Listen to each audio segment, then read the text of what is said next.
Imagine an endless stretch of ocean, waves rolling gently under a pale winter sky, a merchant ship drifting silently with her sails set, but not a soul on deck. No distress flag, no visible damage, no sign of panic, only silence. This was the scene that greeted sailors when they came across the Mary Celeste in December of 1872, a ship fully intact yet eerily abandoned. Her cargo was untouched, the lifeboat missing, and the crew nowhere to be found. It was as if they had simply vanished into thin air. The discovery sent ripples of fear and fascination across the maritime world, sparking rumors of mutiny, piracy, storms, and even supernatural forces. To this day, the Mary Celeste remains one of the greatest unsolved mysteries of the sea. The story begins not with her discovery, but with the very image of a ghost ship adrift, a symbol of fear for sailors across generations. A vessel without her crew is not just a curiosity, it is a nightmare scenario, a reminder that the ocean does not yield all its secrets. When the Mary Celeste was found, drifting between the Azores and Portugal, the mystery was compounded by how ordinary she seemed at first glance. Her sails were set, her hull in decent condition, provisions in place for months of sailing, yet every cabin was eerily empty. Even the captain's logbook gave little clue, cutting off abruptly only days before she was found. This strange silence, this absence of human presence on an otherwise living ship, has drawn countless theories and legends. Was it a storm that struck suddenly, forcing the crew to abandon ship in panic? Was there violence, hidden and unrecorded, that drove them from safety into the sea? Or was something stranger at play, something that lies beyond the reach of logical explanation? For over a century, writers, historians, and seafarers have wrestled with these questions, weaving stories both rational and. Before the Mary Celeste became a ghost ship adrift in the Atlantic, she was a vessel with a history, a crew with lives and families, and a journey that should have been routine. Originally built in Nova Scotia in 1861, the ship began her life under the name Amazon. She was a sturdy brigantine, well suited for carrying cargo across long distances. Yet her early years were marked by misfortune. Collisions, repairs, and even the death of her first captain gave her an unlucky reputation. Renamed Mary Celeste after being purchased by American owners, the vessel carried the hope of a new beginning. In 1872, the Mary Celeste was prepared for a voyage from New York to Genoa, Italy. Her cargo was industrial alcohol, tightly stored in barrels, valuable yet dangerous if mishandled. At her helm was Captain Benjamin Briggs, an experienced and respected seafarer. Briggs was known for his discipline and calm leadership, and this journey was unusual because he brought his wife Sarah and their 2-year-old daughter Sophia aboard. It was to be both work and family voyage, a mix of duty and togetherness. Alongside them were a crew of 7 men, carefully selected by Briggs for their skill and reliability. The voyage began on November 7th, when the Mary Celeste set sail from New York Harbor. To the crew and their captain, it was a straightforward mission: carry the cargo safely across the Atlantic, deliver it to Italy, and return home. The sea that November was unpredictable but not unusual for the season. By all accounts, the ship was seaworthy, the crew competent, and the captain fully in control. There was no sign that this voyage would become legend. For the first weeks of the journey, everything appeared routine. The ship sailed steadily eastward, her logbooks recording the daily rhythm of life at sea. Meals were cooked, watches kept, sails adjusted. Sarah Briggs, traveling with you. On December 4th, 1872, the British brigantine Dei Gratia sailed steadily through the Atlantic, her crew watching the horizon as they pushed eastward toward Gibraltar. Captain David Morehouse, a seasoned sailor, stood on deck when one of his men spotted a vessel drifting some distance away. At first glance, nothing seemed unusual. Another ship on the open ocean, sails raised and moving under the push of the wind. But as they drew nearer, unease spread among the men. The ship's course was erratic, her sails not properly trimmed, and no crew appeared on deck to adjust them. Through his spyglass, Morehouse studied the drifting vessel. It was the Mary Celeste, a ship he knew well. Morehouse was familiar with Captain Briggs, having once dined with him in New York before their voyages began. The realization that his friend's ship was wandering aimlessly at sea filled him with alarm. Something was wrong, and there was no time to waste. He ordered a small team to approach and board the vessel. The boarding party, led by First Mate Oliver Deveau, climbed onto the Mary Celeste expecting resistance, or at the very least, the presence of weary sailors. Instead, what they found was silence. The deck was deserted, the wheel unmanned, the ropes trailing loosely. Below deck, they searched the cabins and the hold. The captain's quarters were tidy but strangely incomplete. Personal items still in place, a sewing machine mid-use, toys belonging to Sophia lying untouched. Food supplies were abundant, enough to sustain the crew for months. The cargo of alcohol barrels remained secure, save for a few that appeared to have leaked. Yet the lifeboat was missing, and with it, the only means by which the crew could have fled. The logbook entries ended abruptly on November 25th, with no sign of distress, no hint of trouble.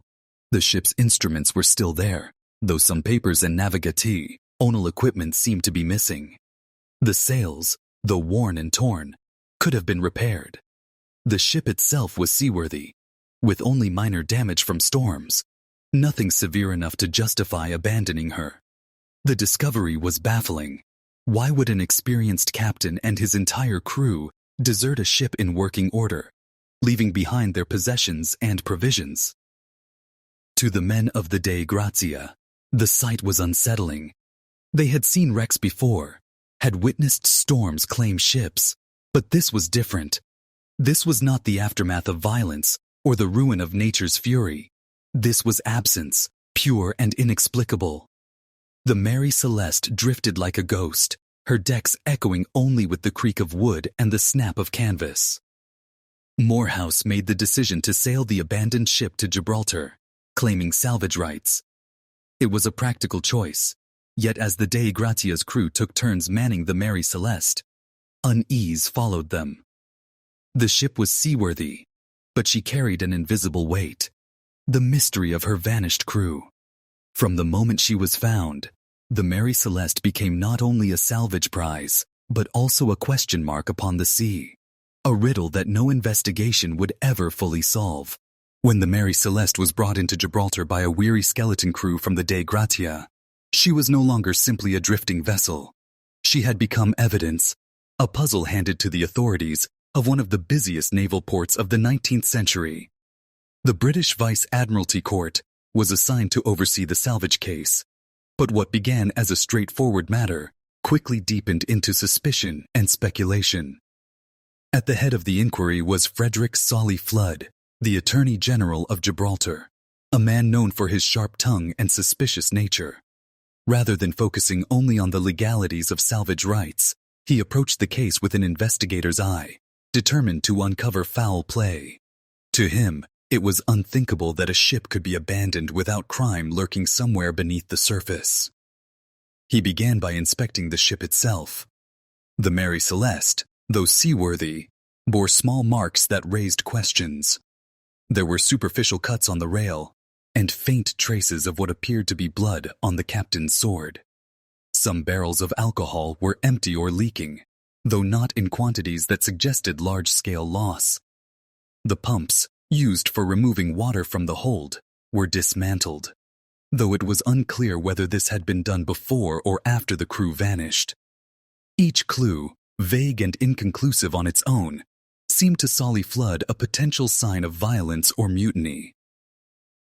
The cargo was carefully examined. The industrial alcohol remained largely intact, but the few leaking barrels fueled rumors that fumes may have spread through the ship, frightening the crew into abandoning it. Yet Solly Flood pushed a darker angle, suggesting the Dei Grazia crew might have staged the abandonment, murdering Briggs and his people in order to claim salvage rights. After all, the Dei Grazia had found the vessel, brought her to port, and now stood to benefit financially. To him, The neatness of the story was suspicious. Captain Morehouse and his men strongly denied any wrongdoing, and in time, the court found no evidence of murder or piracy. The salvage award was granted, though curiously small, reflecting lingering doubts from the authorities. Still, the damage to reputations was lasting.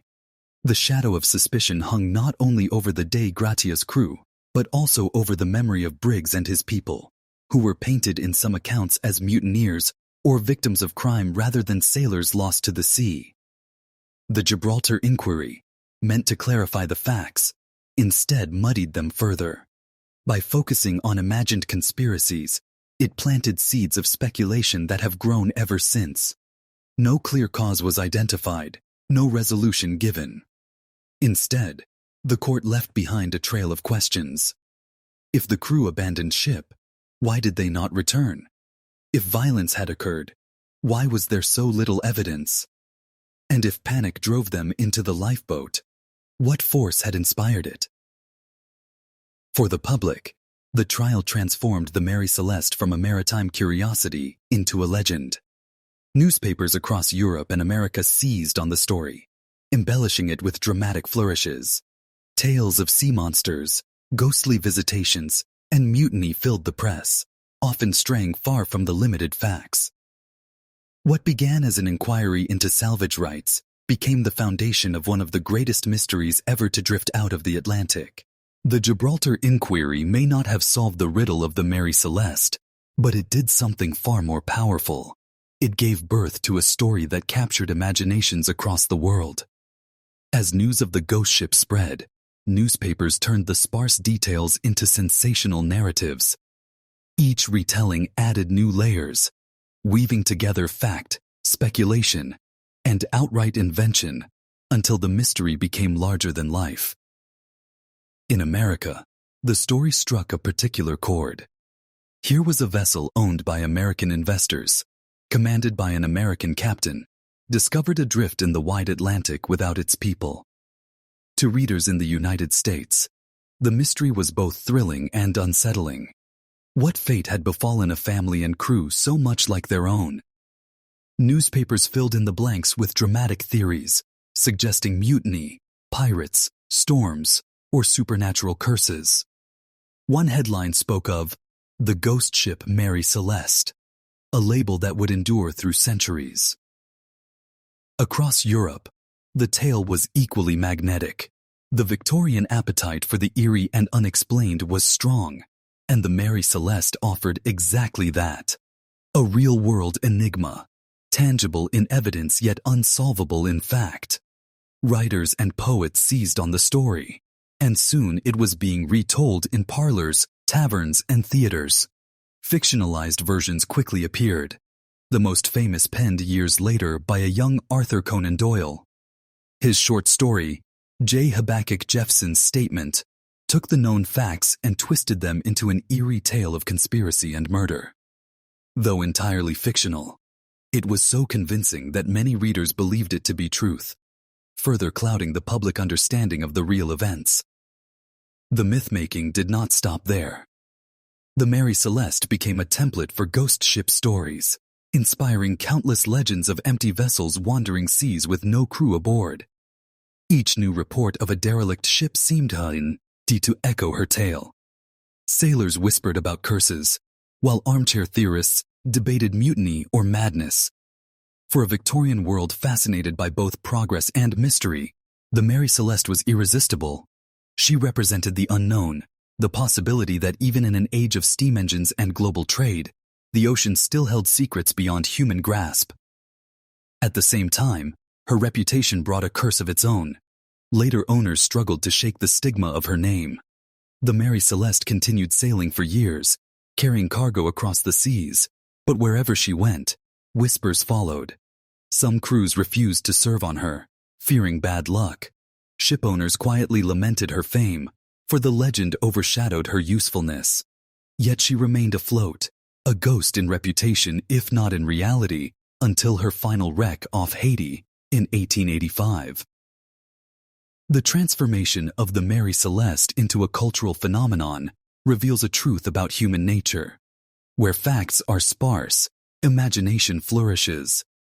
The blank spaces left by the disappearance of Briggs and his crew became an open canvas, filled in by the fears, hopes, and fascinations of the public. A tragedy had become a legend, and in that transformation, the Mary Celeste secured her place in history. Not just as a ship abandoned at sea, but as a story that would never die. By the middle of the 19th century, the story of the Mary Celeste had already traveled farther than the ship itself. Yet while curiosity grew, answers remained elusive. Investigators, sailors, and ordinary readers alike began to propose explanations, each theory attempting to solve the riddle of why a seaworthy vessel would be left to drift alone. Some suggestions were simple, others extraordinary, and all reflected the restless need to impose sense on the senseless. One of the earliest and most enduring ideas was that a sudden storm had struck the Mary Celeste. Though her hull showed little damage, some argued that rogue waves or waterspouts might have filled her decks with water, frightening the crew into lowering the lifeboat. If they believed the ship was sinking, abandoning her might have seemed logical. Yet if so, why had they not returned once the danger passed? And why would an experienced captain like Benjamin Briggs take such a drastic step without clear proof that the vessel was doomed? Another theory was tied to the cargo. The barrels of industrial alcohol carried a volatile potential, and some were indeed leaking when the ship was found. Could fumes have built up below deck, creating fears of an imminent explosion? The sight of liquid sloshing from damaged barrels may have convinced Briggs that disaster was moments away. In such a scenario, he might have ordered his family and crew into the lifeboat, planning to tow behind the Mary Celeste until it was safe to reboard. But if the tow rope snapped or a storm separated them, the lifeboat could have vanished into the Atlantic without a trace. For others, mutiny or piracy provided a darker explanation. Could the crew have turned against Briggs, killed him and his family, and then fled? Or had raiders attacked, leaving behind the cargo, but carrying off the people? These theories, though dramatic, falter are when weighed against the evidence. There were no signs of violence, no plunder, no blood beyond a faint and unconvincing stain. Even Solly Flood's suspicions could not support the case for murder. And then came the supernatural tales. In whispered retellings, the Mary Celeste was said to have sailed through a cursed patch of ocean, swallowed by forces unseen. Some claimed sea monsters had dragged the crew away. Others imagined ghostly hands rising from the deep. To Victorian audiences, such possibilities were almost as persuasive as science, and they added to the vessel's growing reputation as a haunted ship. Here's where I want to pull you in, the viewer. What do you think happened? If you were standing in Captain Briggs's boots, faced with leaking barrels, rough seas, and the fear of catastrophe, would you have abandoned ship? Or do you believe something far stranger occurred? Drop your thoughts in the comments. I'll be reading through them, because this is a mystery that still begs for new ideas. The Mary Celeste stands at the intersection of reason and imagination. Each theory tells us as much about the people who propose it as about the ship itself. Fear of storms, dread of mutiny, awe of the unknown. Every possibility reflects the anxieties of the age. And yet, despite endless speculation, the truth continues to drift beyond our grasp, just like the vessel itself once did across the empty Atlantic. Of all the explanations proposed for the fate of the Mary Celeste's crew, one has persisted longer than most. The possibility that the very cargo she carried turned against them. The barrels of industrial alcohol tightly packed in her hold were volatile under the best conditions. When the ship was discovered, several of these barrels were found empty or leaking, and for many investigators, this detail provided a chilling clue. Imagine the perspective of Captain Briggs as he inspected his vessel mid-ocean. The smell of alcohol fumes creeping from the hold, the strange dampness of leaking cargo, the knowledge that even a single spark could ignite a catastrophic explosion. It would have been a nightmare scenario. Briggs was a seasoned mariner, but also a cautious man, known for his devotion to his family and crew. Faced with the uncertainty of invisible vapors accumulating beneath his feet, his instinct may have been to remove everyone from danger, at least temporarily. The theory holds that Briggs ordered the lifeboat lowered and tied it with a rope to the Mary Celeste. The plan would have been simple: wait out the danger, allow the fumes to dissipate, then climb back aboard and continue the voyage. In this view, abandoning the ship was not madness, but a temporary precaution, a calculated decision in the face of unknown risk. It is a hauntingly human explanation, one that sees not panic, but prudence. Yet, as with many mysteries, small details complicate the story. When later researchers inspected the barrels, they noted that some were made of porous red oak rather than the more common white oak. Red oak was known to be more permeable, allowing liquid to seep and evaporate faster. Could this design flaw have caused alcohol to leak without leaving behind large puddles, creating the impression of greater danger than actually existed? If Briggs saw signs of leakage, he may have overestimated the threat, believing an explosion imminent, when in fact, the cargo posed little risk. What then became of the lifeboat? The answer may lie in the Atlantic itself. A snapped rope, a sudden squall, or the simple rolling of the sea could have separated the small craft from the Mary Celeste. The crew, unable to return, would have been left adrift, slowly lost to the ocean's immensity. Meanwhile, the Mary Celeste, lighter without its passengers, continued her lonely drift until the Dei Gratia discovered her. This theory resonates because it requires no conspiracy, no pirates, no supernatural forces, only human caution colliding with bad luck. It explains why the ship was found intact, why the cargo remained largely untouched, and why no signs of violence were present. It paints Briggs not as reckless, but as tragically unlucky, a captain undone by a reasonable decision under uncertain conditions. Still, skeptics raise objections. The pumps had been dismantled, suggesting some kind of maintenance rather than panic. The logbook showed no mention of fear or fumes, though its final entry was days old by the time the vessel was found. Critics argue that even if fumes had spread, they were unlikely to have been powerful enough to drive the crew off a solid ship into a vulnerable lifeboat. The evidence is thin, the conclusions speculative. And yet, the theory endures. Perhaps it is compelling precisely because it feels plausible. A story of ordinary people facing invisible danger and choosing safety, only to meet a worse fate. In the endless sea of possibilities surrounding the Mary Celeste, the fear of fumes remains one of the few explanations that does not require leaps of imagination. Only the cruel logic of the ocean and the frailty of human judgment. When the Mary Celeste was first discovered, it seemed natural to suspect foul play. After all, the oceans of the 19th century were not free of danger, and piracy still haunted certain waters. The image of a drifting empty vessel practically invited dark speculation.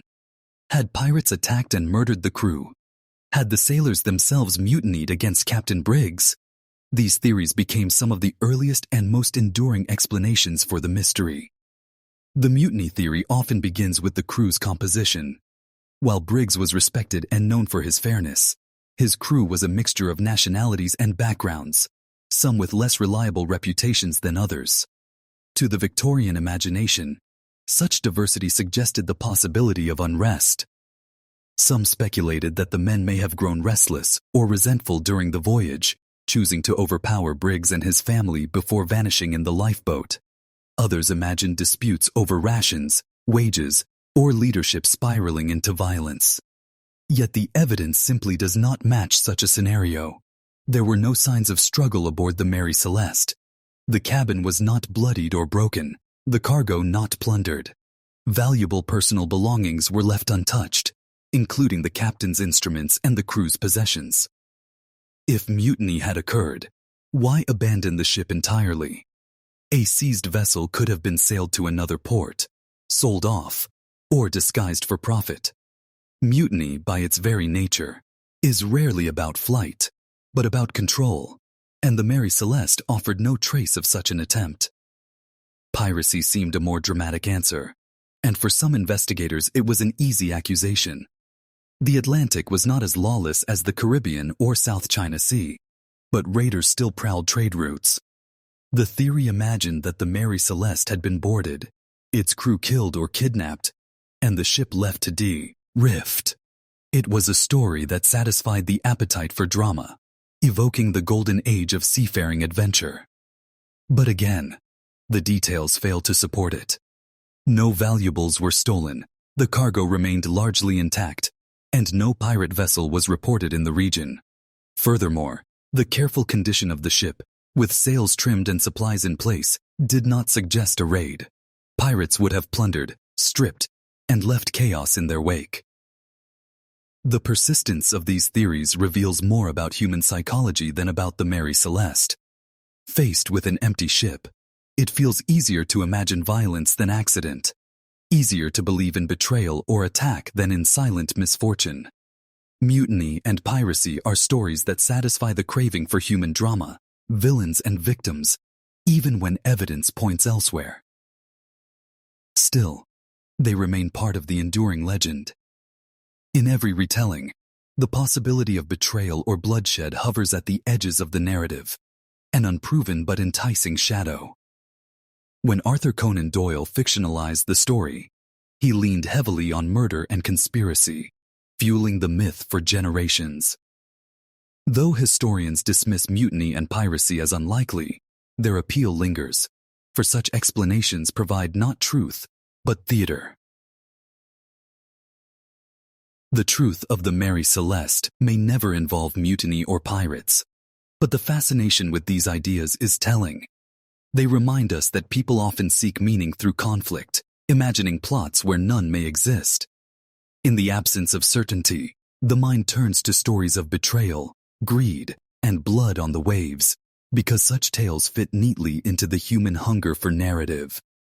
The empty decks of the Mary Celeste may not hold signs of mutiny, but in the imagination of the world, those shadows have never quite faded.